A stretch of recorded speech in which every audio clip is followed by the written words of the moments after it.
تو گھر کا سارا سامان جو بھی گھر میں موجود تھا وہ اسلام کی راہ میں اللہ کے نبی صلی اللہ علیہ وسلم کے قدموں میں جو ہے وہ نچھاور کر دیا۔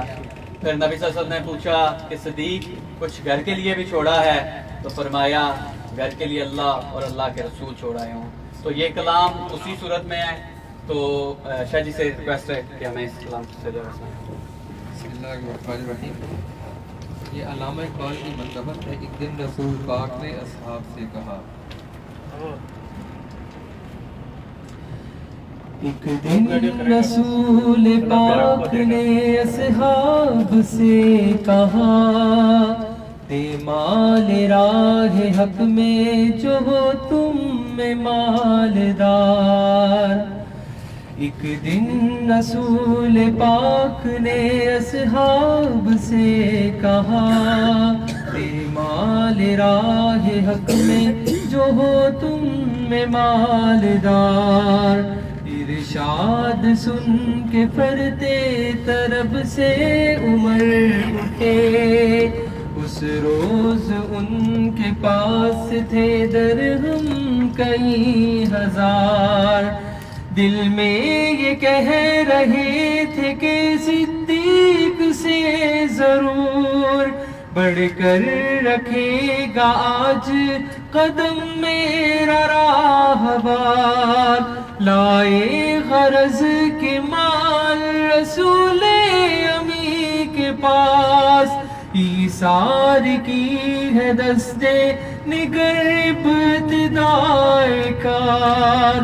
پوچھا حضور سرور عالم نے اے عمر، اے وہ کہ جوش حق سے تیرے دل کو ہے قرار۔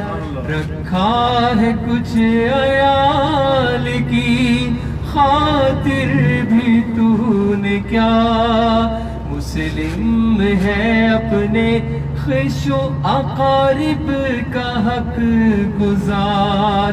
کی عرض نفس مال ہے فرزند و زن کا حق، باقی جو ہے وہ ملت بیضا پہ ہے نثار۔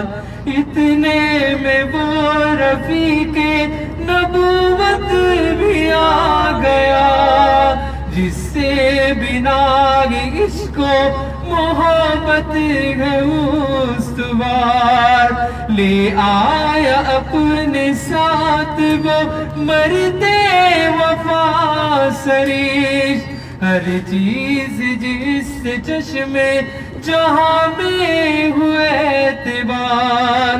بولے حضور چاہیے فکر عیال بھی، کہنے لگا وہ عشق و محبت کا رازدار۔ اے تجھ سے دیدہ محب انجم فروغ گیر، اے تیری ذات باعث تکوین روزگار۔